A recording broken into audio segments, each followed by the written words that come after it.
Bolehkah sebelum kita mendengarkan firman Tuhan hari ini boleh bangkit berdiri sama-sama kita nyanyi bareng-bareng ya. Satu lagu pujian sebelum kita mengawali firman Tuhan buat hari ini. Terima kasih Tuhan.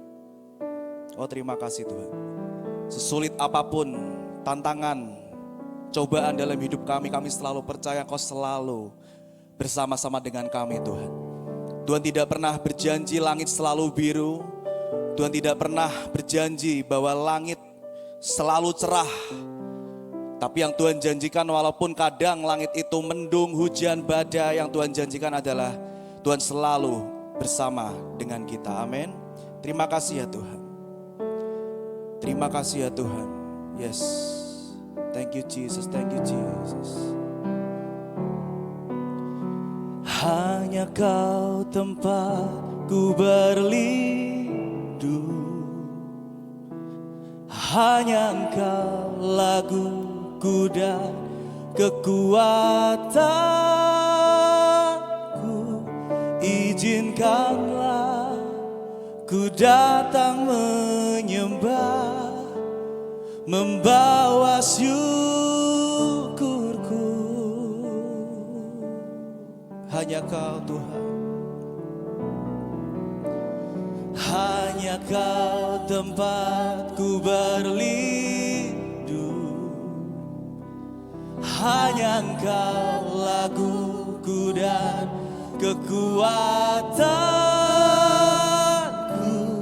Izinkanlah ku datang menyembah, membawa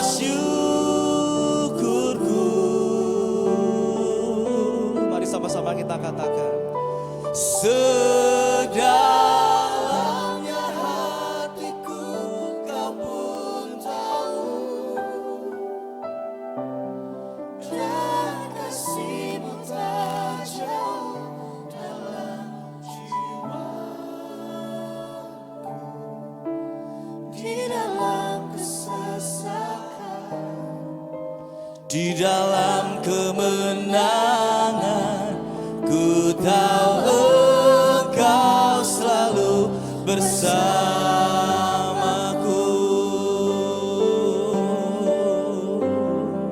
Katakan hanya Kau. Hanya Kau tempatku berlindung.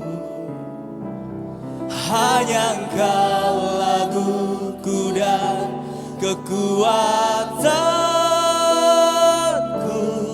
Izinkanlah ku datang menyembah, membawa syukurku.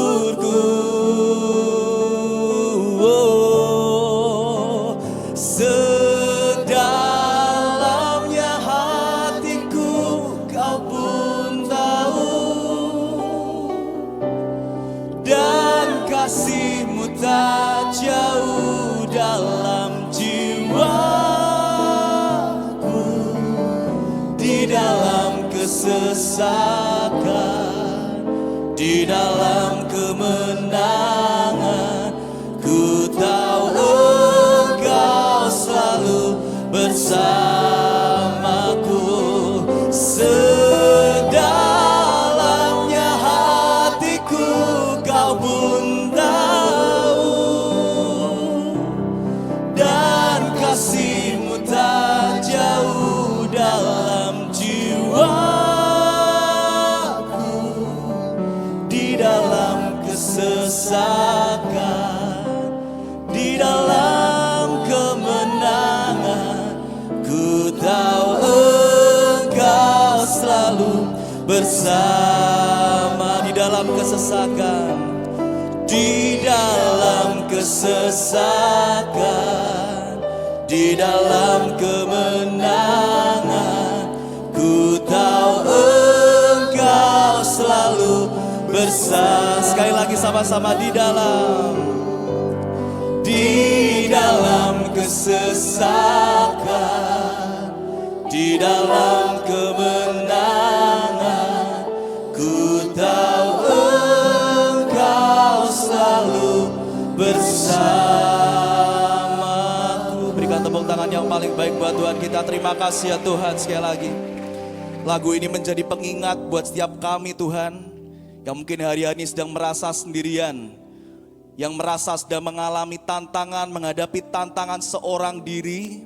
Tapi biar melalui lagu tadi kami dikuatkan bahwa kami tidak pernah sendirian, bahwa kami tahu Tuhan selalu beserta dengan kami.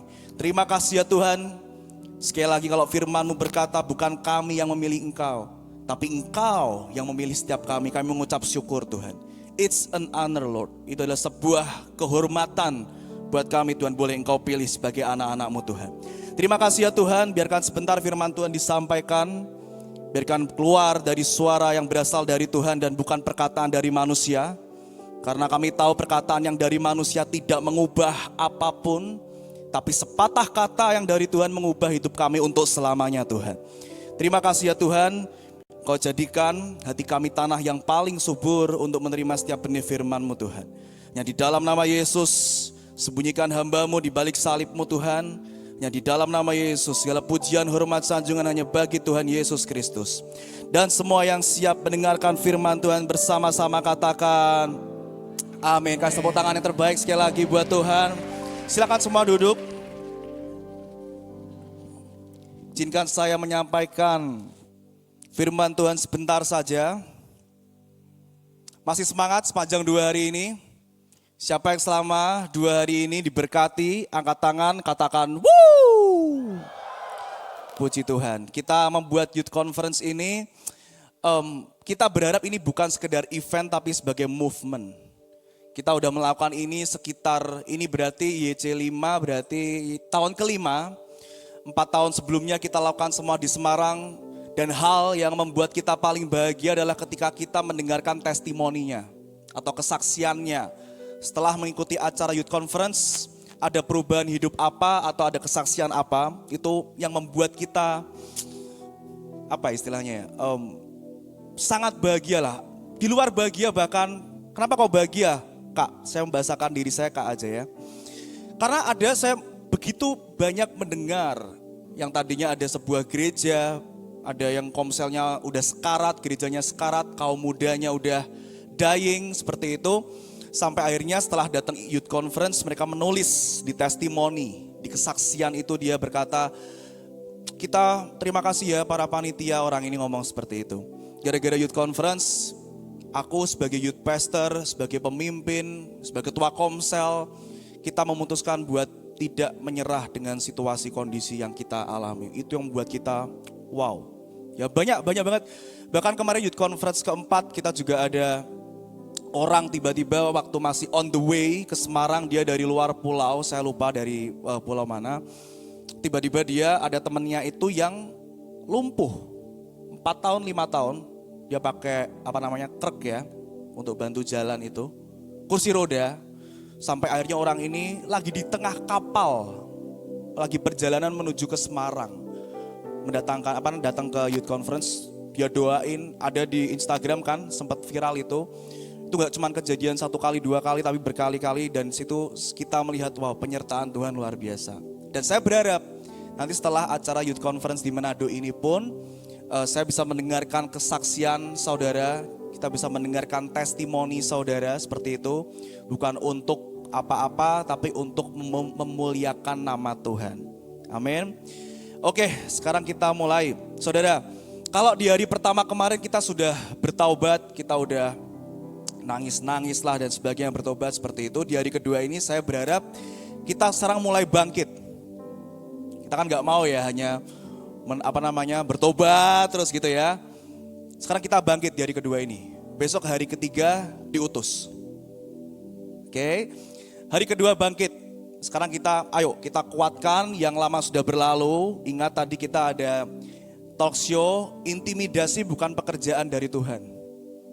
Intimidasi itu dari iblis. Karena iblis selalu hanya bisa ngomong yang di belakang kita. Masa lalumu tuh lihat tuh, keluargamu keluarga terkutuk. Keluargamu tuh gak ada yang benar, perceraian terus di mana-mana. One day kamu punya keluarga, kamu akan bercerai juga seperti keluargamu sekarang. Lihat tuh, semua di masa lalu yang sifatnya masa lalu itu adalah kerjaan dari iblis. Sedangkan Tuhan kita tidak pernah berkata, lihat masa lalumu tuh. Enggak, dia selalu tunjukkan yang ada di depan. Iblis gak punya kemampuan menunjukkan masa depan kita. Tapi Tuhan kita punya kemampuan, karena dia Alfa dan Omega. Dia udah ada di waktu lalu, dia ada di zaman sekarang, dan dia sudah ada di masa depan. Mu yang percaya. Mau tepuk tangan buat Tuhan. Jadi hari ini, ayo kita sama-sama bangkit lah. Tadi juga bagus di talk show itu saya juga melihat salah satu concern atau salah satu isu yang ada di Manado, khususnya yang ada teman-teman datang di Youth Conference ini adalah tentang komunitas, tentang pergaulan. Dan saya juga setuju karena pergaulan, dengan siapa kita bergaul, dengan siapa kita berkomunitas itu sangat penting. Ya, kita coba lihat dulu ayatnya di Mazmur 1 ayat 1. Mazmur 1 ayat 1. Boleh langsung dikeluarkan yang kita baca dulu bahasa Indonesianya. Dikatakan Mazmur 1 ayat 1, berbahagialah orang yang tidak berjalan menurut nasihat orang fasik, yang tidak berdiri di jalan orang berdosa, dan yang tidak duduk dalam kumpulan pencemooh. Tiga-tiganya semua golongan tentang atau ngomongin tentang yang namanya komunitas. Dengan siapa kita bergaul, dengan siapa kamu punya teman. Tapi sekarang saya mau bawa Anda buat lihat di versi terjemahan bahasa Inggrisnya. Kita lihat, ini mengejutkan saya. Kita lihat di versi yang The Message. Saya sudah kirim, ini dia. Kita baca bareng-bareng ya. Mazmur 1 ayat 1, versi The Message dikatakan, how well God must like you. Wow. Tahu gak artinya saudara? Betapa Tuhan pasti menyukai kamu. Terus tiga hal disebutkan. Semuanya tentang pergaulan. Ternyata kita bisa lihat dari sisi ini, salah satu faktor untuk Tuhan bisa suka sama kita seperti firman Tuhan hari ini, ternyata ngomong tentang pergaulan loh. Ternyata ngomong atau berbicara tentang dengan siapa kita ini bergaul. Ya enggak sih? Inner circle itu penting. Ya, Alkitab udah ngomong jelas lah tentang bahwa manusia itu enggak baik sendirian. Itu bukan ngomong tentang pernikahan saja. Tapi memang realitanya kita semua tuh enggak baik hidup sendirian. Makanya butuh komunitas, butuh teman. Aku bisa kok Kak sendirian. Gak perlu gereja, gak perlu komsel. Di kamar baca Alkitab, berdoa. Selamat, Anda lebih hebat dari Tuhan Yesus. Tuhan Yesus butuh 12 rasul. Dan kamu putuskan buat kamu hidup sendirian. Bisa Kak, aku Superman kok. One man show, Superman is dead. Yang ada sekarang ada super team. Makanya Alkitab bilang, tidak baik manusia hidup seorang diri. Karena memang realitanya kita butuh teman. Kita butuh komunitas. Ya. 1 Korintus 15 ayat 33. Tapi komunitas yang seperti apa? 1 Korintus 15 ayat 33 dikatakan, janganlah kamu sesat. Sesat itu apa sih, Kak? Sesat itu salah satunya ternyata pun Alkitab tulis pergaulan yang buruk. Kenapa kok pergaulan yang buruk sesat? Karena akan merusak kebiasaan yang baik. Nanti saya akan cerita saudara. Saya ada kesaksian asli. Saya mengalami. Saya pernah melihat orang yang tadinya dipakai Tuhan luar biasa. Dia adalah souls winner, pemenang jiwa-jiwa. Tiba-tiba habis hidupnya karena salah pergaulan. Nah, saya selalu suka, makanya ada statement atau quotes berkata, show me your friend and I will show your future. Tunjukin aku teman-temanmu. Kamu tuh suka kumpul dengan orang seperti apa sih? Dari teman-teman sekitar kita yang sering kita kumpulin, sering kita nongki bareng, dari situ ketahuan masa depanmu akan seperti apa. Oh Kak, aku suka sama orang-orang yang sukanya gosip. Ya itulah kamu. Oh Kak, aku suka sama teman-teman yang itu, yang suka nge-vape, ngerokok. Ya itulah kamu.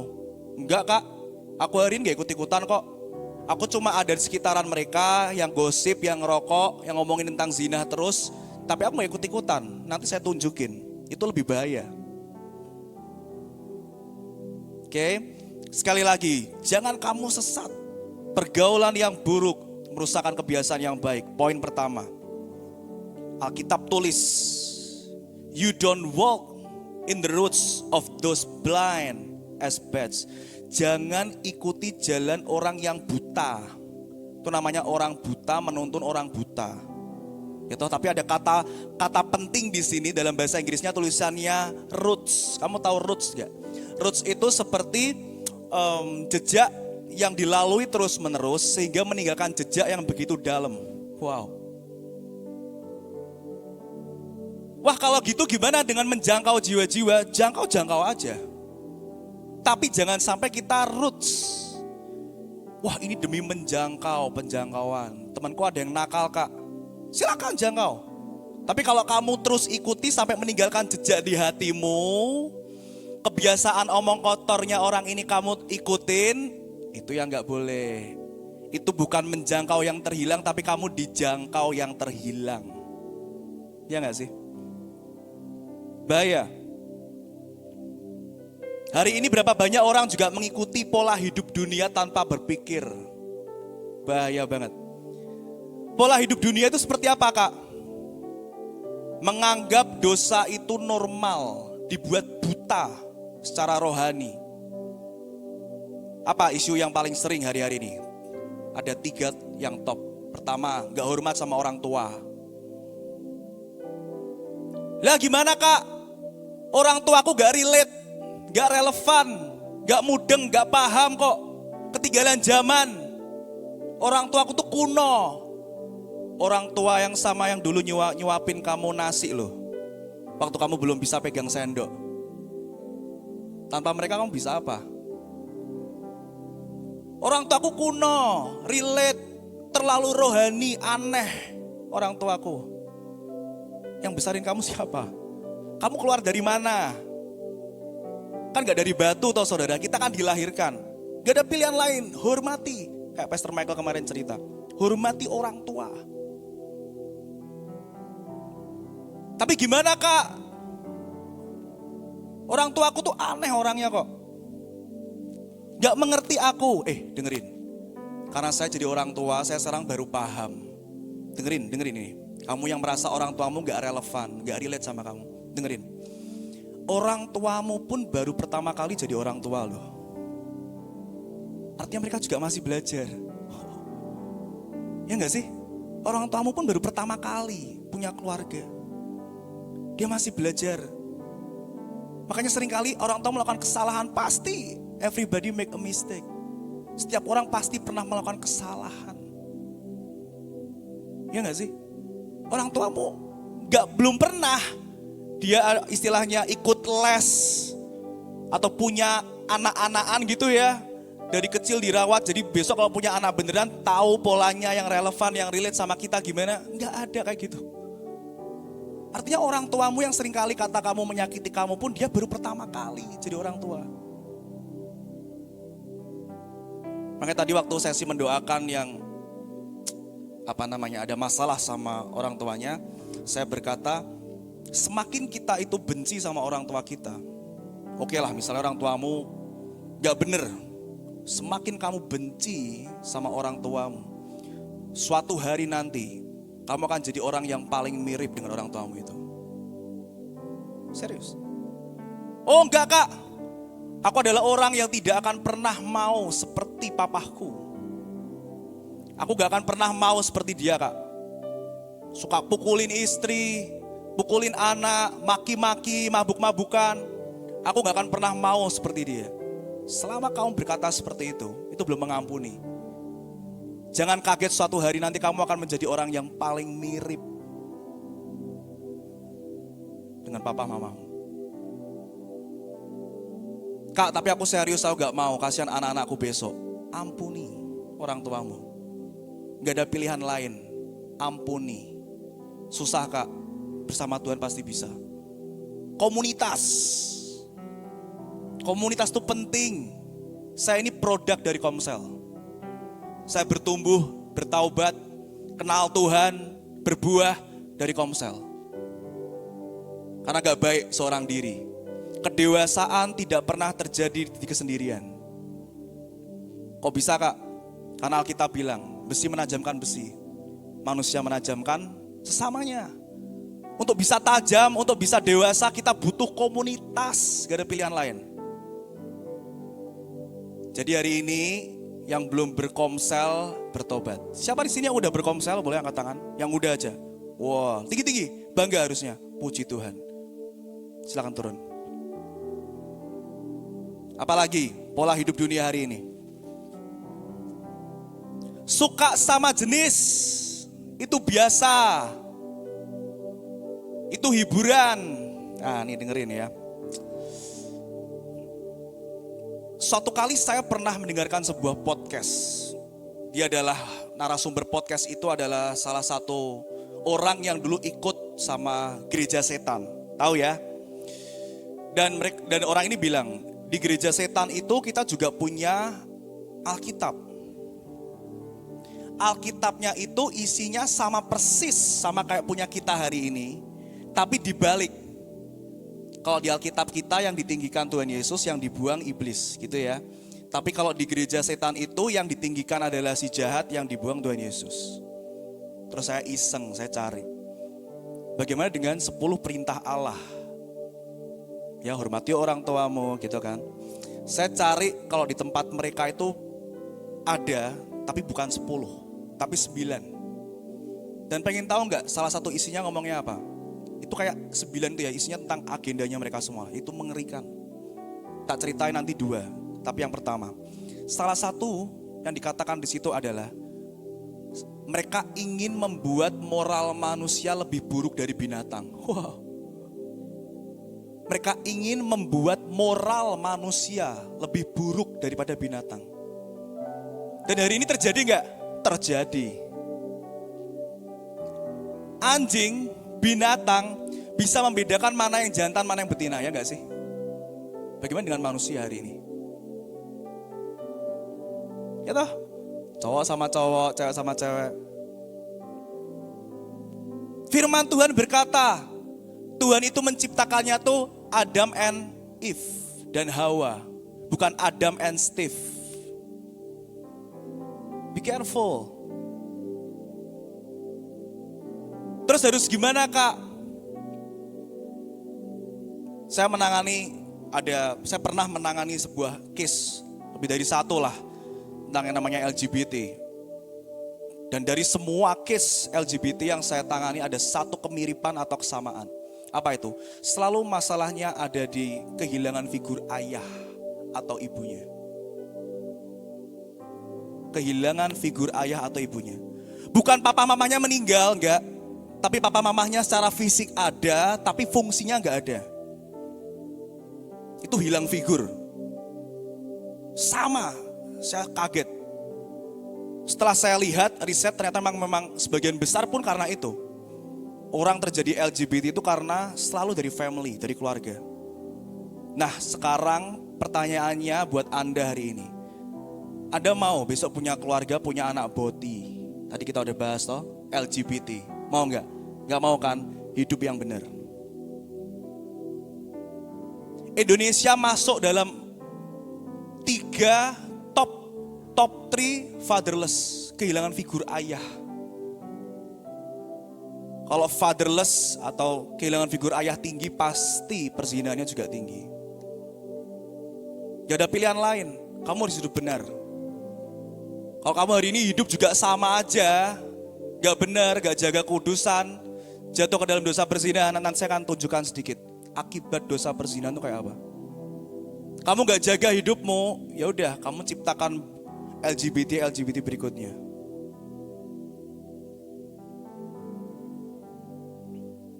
Terus, nah ini saya mau bahas. Berhati-hatilah dengan yang namanya hubungan seks atau perzinahan. Saya harus ngomong, tadi Pastor Michael udah ngomong, jangan tabu ngomongin tentang seks. Semakin kita tabu malah kesempatan iblis buat ngomongin tentang yang namanya seks. Anda harus tahu, hubungan seks itu adalah anugerah dari Tuhan. Selama di dalam tatanan Tuhan. Kejadian berkata apa? Diberkati dulu di gereja, diberkati sama pastormu, sama papa mamahmu. Habis itu baru kamu boleh beranak cucu. Hari ini yang sering terjadi dibalik. Beranak cucu dulu baru diberkati, makanya ambiar. Makanya hancur, gak utuh. Menciptakan generasi-generasi ke bawah itu hancur semuanya. Kenapa? Karena segala sesuatu tatanan dari Tuhan kalau dirubah, damage-nya, daya rusaknya itu besar. Sebesar apa? Kak, 1 Korintus 6 ayat 12 sampai 19. Saya udah kirim tapi di file yang satunya. Saya akan bukakan dalam bahasa Inggris, kamu harus lihat. Dosa hubungan badan, perzinahan, itu adalah dosa yang berbeda dari dosa yang lain. Masa sih Pak, mana ayatnya? Ayo kita lihat. Dosa perzinahan adalah dosa yang berbeda dari dosa-dosa yang lain. 1 Korintus 6 ayat 12 sampai 19. Ada yang dalam bahasa Inggrisnya, yang di file satunya, saya kirim 2 file. Sambil saya bacain. 1 Korintus 6 ayat 12 sampai 19 dikatakan, sex is as much spiritual mystery as physical fact. Hubungan seks itu adalah sesuatu yang spiritual mystery. Itu tidak hanya masalah fisik, tapi itu sampai roh. Wow. Berhubungan seks yang di fisik sepertinya, itu sebetulnya kaitannya dengan spiritual mystery yang di roh. Teruskan. As written in scripture, the two become one. Hubungan seks itu dua orang jadi satu. Makanya gak kaget hari ini kalau kamu pernah berhubungan seks, susah lepas dari pacarmu yang nidurin kamu, ya toh? Gambar diri rusak, ya karena two become one. 2 jadi 1. Teruskan.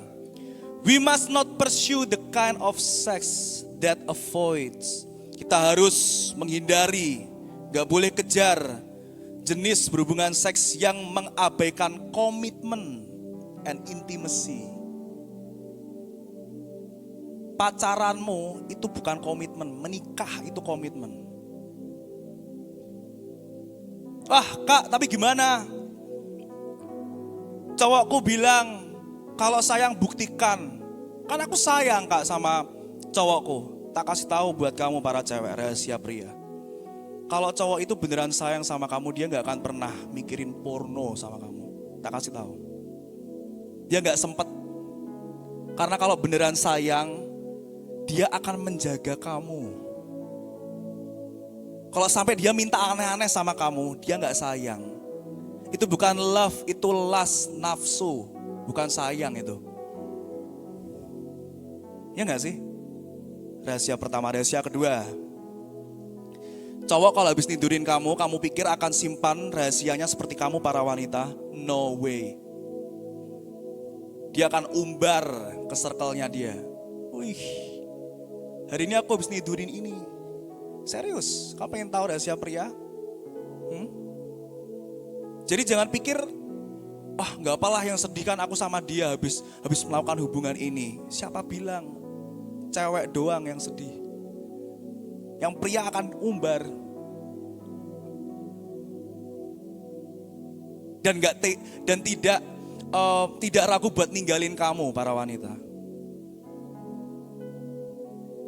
Kalau cowokmu beneran sayang sama kamu, dia akan jaga kamu. Kalau dia minta aneh-aneh, percayalah, itu bukan love. Itu bukan sayang, itu bukan kasih, itu nafsu. Terus harus gimana Kak? Ya tadi jawabannya kayak katanya Kak Regita, putusin. Kok diputusin? Dia akan terus minta sampai dapat. Kalau kamu gak putusin suatu kali pasti kamu kena. Kalau udah kena kenapa? Gambar dirimu yang cewek terutama rusak pasti. Saya udah konseling berkali-kali wanita. Setelah melakukan hubungan itu, ditinggal sama pacarnya, gambar dirinya rusak. Gak layak disuruh pelayanan di gereja, gak layak, kotor, berdosa, ya kayak gitu. Kenapa? Gambar dirinya rusak. We must not pursue the kind of sex that avoids commitment and intimacy, leaving us more lonely than ever. Setelah kita melakukan hubungan seks yang tanpa komitmen dan intimasi akan membuat kita merasa kesepian. Kamu di tengah keramaian seperti ini tapi jiwamu itu kosong. The kind of sex that can never become one. Jenis seks yang seperti itu, yang tidak ada komitmen dan intimasinya, tidak pernah bisa menjadi satu. Nih, perkataan berikutnya dikatakan, there is a sense in which sexual sins are different from all others. Wow. Jadi dosa yang berhubungan dengan seks itu adalah dosa yang berbeda dari jenis-jenis lain.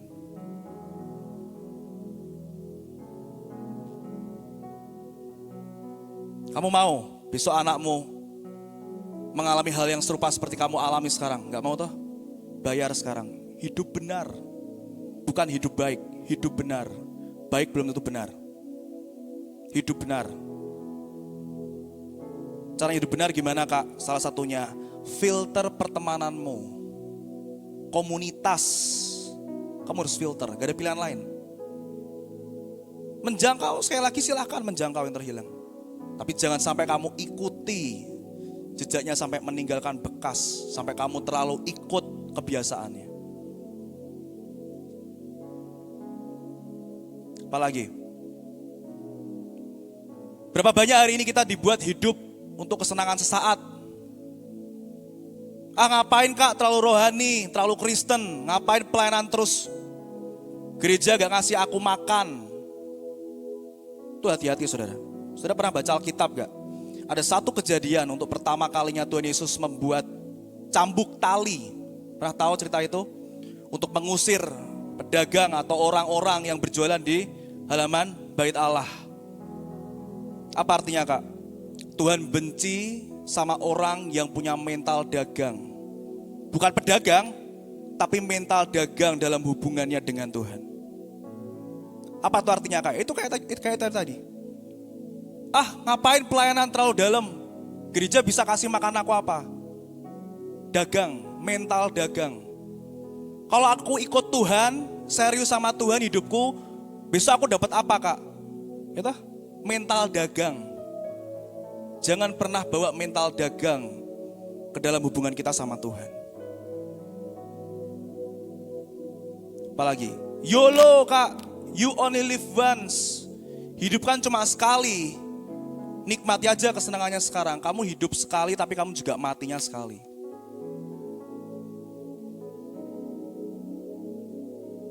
Alkitab tulis, barang siapa mau ikut aku, kata Tuhan Yesus, harus pikul salib dan sangkal diri.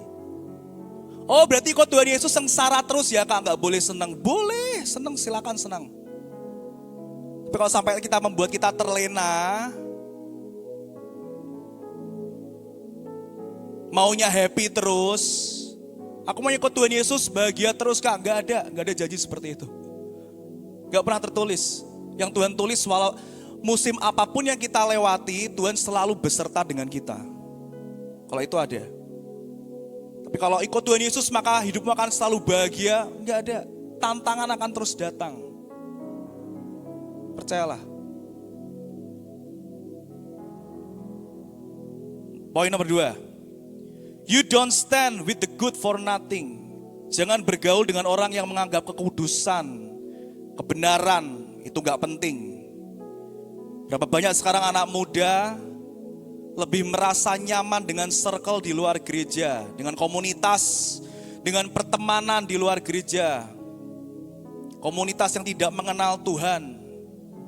Ya gimana Kak, orang di luar sana lebih baik-baik daripada orang di gereja. Sekali lagi, siapa suruh cari orang baik? Cari orang yang benar. Orang yang benar itu tidak pernah sungkan buat kritik kamu. Hari ini kita sedang digiring ke opini yang salah. Oh orang baik itu orang yang gak pernah kritik aku, terima aku apa adanya. Siapa bilang? Pemuritan. Pergi jadikan semua bangsa murid amanat agung. Yang namanya murid pasti dididik. Ya gak sih? Ditegur, dikasih masukan. Hei, Lain kali jangan telat ya gerejanya ya. Belajar menghormati Tuhan. Pasti ditegur. Digituin aja kepahitan. Apalagi? Pemuritan tidak pernah lepas dari yang namanya teguran. Kalau kamu di komselmu tidak pernah ditegur, itu namanya pembiaran, bukan pemuritan.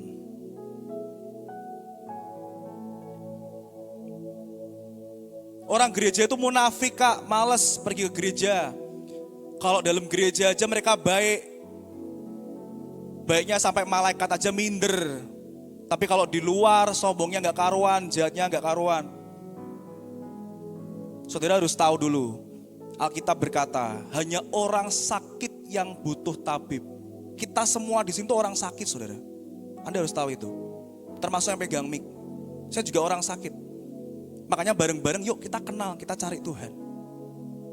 Kalau Anda sudah punya konsep itu, harusnya Anda tidak kecewa dengan komunitas, dengan lingkungan gereja. Kita bukan sedang kudus-kudusan yang siapa yang lebih kudus, enggak, kita sama-sama orang sakit yang ingin kenal Tuhan. Ketiga, poin nomor 3. Jangan duduk bersama orang yang merasa paling benar. Hari ini banyak orang membuat narasi di sosmed, harus bisa kaya sebelum usia 30 tahun. Gitu. Saya mau tanya, dijawab. Menurut kamu kaya itu dosa apa enggak? Enggak. Kaya itu enggak dosa. Tapi menghalalkan segala cara untuk menjadi kaya itu yang dosa. Oh udah, gak usah ke gereja, gak usah gereja-gerejaan, gak usah komsel-komselan, cari uang terus. Gitu? Gak ada waktu buat berdoa, buat ibadah. Kenapa? Karena kerja cari uang harus bisa kaya sebelum usia 30 tahun. Itu yang gak boleh, saudara. Apalagi? Narasi sekarang berkata, fokuslah dengan diri sendiri, jangan urusin urusan orang lain. Itu namanya egois. Ya toh? Berapa banyak orang berpikir seperti itu? Urusan orang lain aja lah. Hidupku aja udah berat. Padahal amanat agung ngomongnya apa? Pergi jadikan semua bangsa murid loh. Bertentangan sekali. Jadi sekali lagi, pemuritan tidak bisa dipisahkan. Untuk kita saling peduli dengan sama kita. Kamu lihat teman-temanmu di sekolah, saya dengar di Manado, ada salah satu isu yang buat saya cukup sedih. Di sini disebut sebagai kota dengan 1000 gereja. Disebut sebagai katanya kantong Kristen terbesar, salah satu di Indonesia.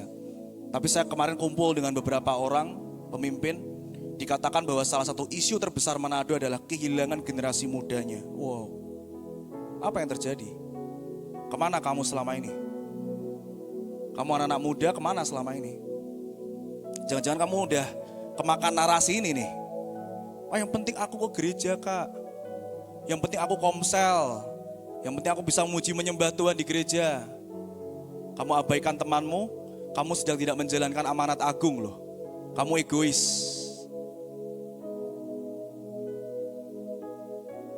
Terus narasi yang benar gimana kak?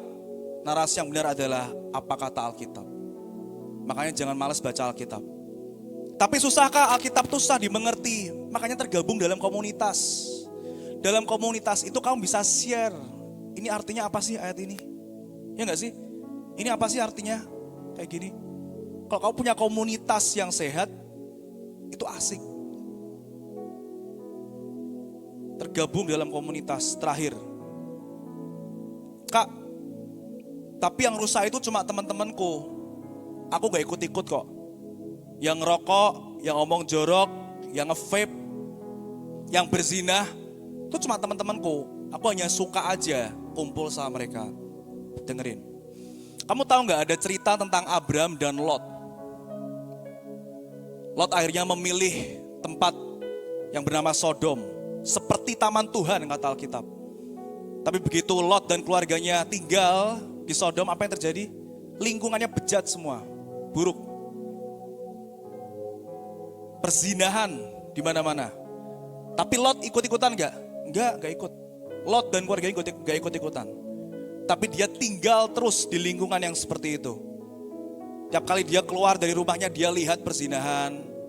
Tiap kali dia keluar dari rumahnya lihatnya perzinahan lagi. Dia cuma lihat loh.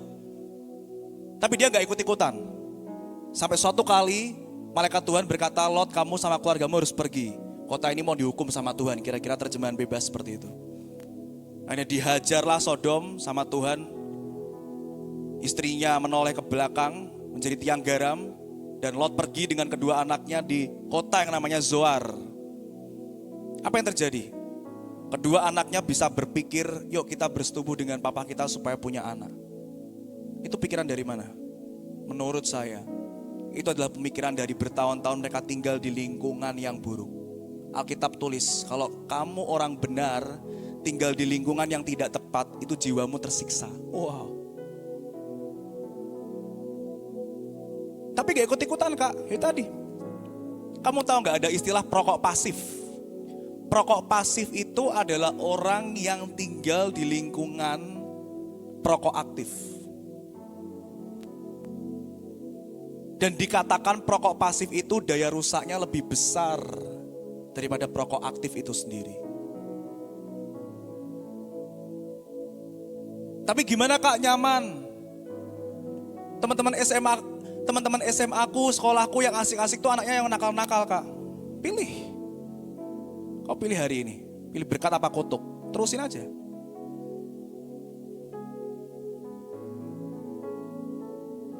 Saya cerita. Suatu kali saya punya salah satu anak Komsel. Dulu saya pegang Komsel pernah stuck. Selama bertahun-tahun jumlah kita tidak bertambah, tidak berkurang. Sampai suatu kali Tuhan pertemukan saya dengan salah satu seorang muda, masih 13 tahun, satu SMP. Saya jangkau dia, saya kuatkan dia, saya bilang minggu depan ajak temanmu. Dia akhirnya berkata, ya siap kak. Minggu depannya kita Komsel, dia bawa 10 temannya baru. Tiba-tiba rame. Minggu depannya lagi dia ajak 10 temannya baru lagi. Dan minggu depannya lagi, saya masih ingat kejadian itu. Dia ajak 10 temannya lagi juga baru. Jadi 30 sekian, kita langsung multiplikasi, Komsel berkembang luar biasa. Tapi tahu nggak? Sampai akhirnya anak ini kecewa. Kayak kemarin para pastor cerita, berhati-hati dengan yang namanya kecewa. Kecewa itu pilihan. Dia akhirnya kecewa, dia tinggalkan lingkungan gereja, tinggalkan safe circle-nya, dia lebih pilih sama teman-teman yang membuat dia nyaman katanya. Teman-teman yang asik, teman-teman yang suka mabuk-mabukan. Dan saya tidak bisa lupa kejadian itu, saya lihat jam 12 malam di story Instagramnya, saya lihat dia lagi minum-minum, mabuk-mabukan. Itu sudah sekian tahun setelah keluar dari Komsel kita. Setelah dia mabuk-mabukan, paginya saya ditelepon dengan seorang teman. Coba lihat Instagram info kejadian Semarang katanya.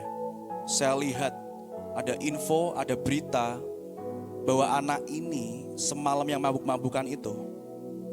Karena dia mabuk, dia pulang naik motor, dia tabrak mobil berhenti. Dia jatuh, tapi sayangnya tangki dari motor itu bocor dan terbakar.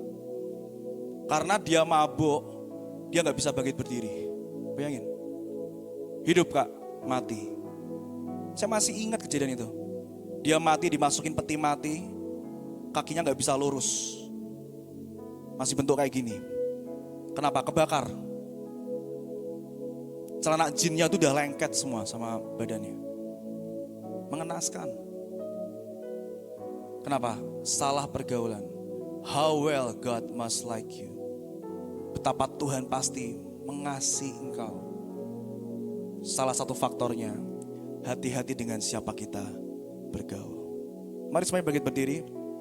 Saya tahu ini adalah isu yang anak muda seringkali alami. Kamu tahu ada lingkungan-lingkungan yang harusnya kamu tinggalkan. Harusnya kamu memisahkan diri. Tapi kamu masih pertahankan sampai hari ini. Saya merasa ada berapa banyak hari ini kamu yang tahu lingkunganmu itu toksik. sering ngomongin tentang gereja, mempertanyakan kebenaran firman Tuhan, ngomongin pemimpin. Oh aku gak ikut-ikutan kok kak, aku cuma denger aja. Ya kayak tadi itu, rokok pasif. Gak ada pilihan lain, kamu harus putuskan.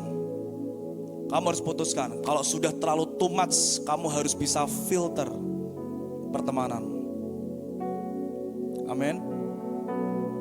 Sama-sama kita katakan, semua karena anugerah-Mu hari ini ada. Bukan karena kuatku, namun karena Roh-Mu. Ku bawa hatiku, ku bawa hatiku, penyembahanku. Ku semakin berkurang, Yesus makin bertambah. Sama-sama mengikut Yesus,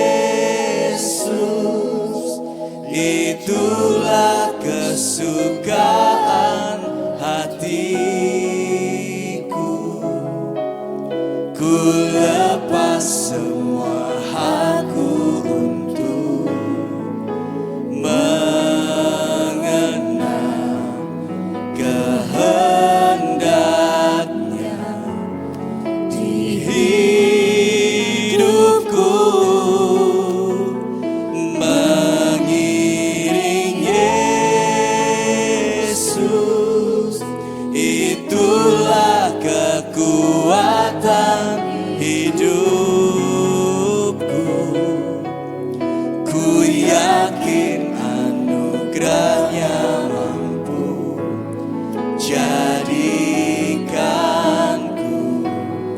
hamba yang berkenan selalu. Sekarang semua mata terpejam.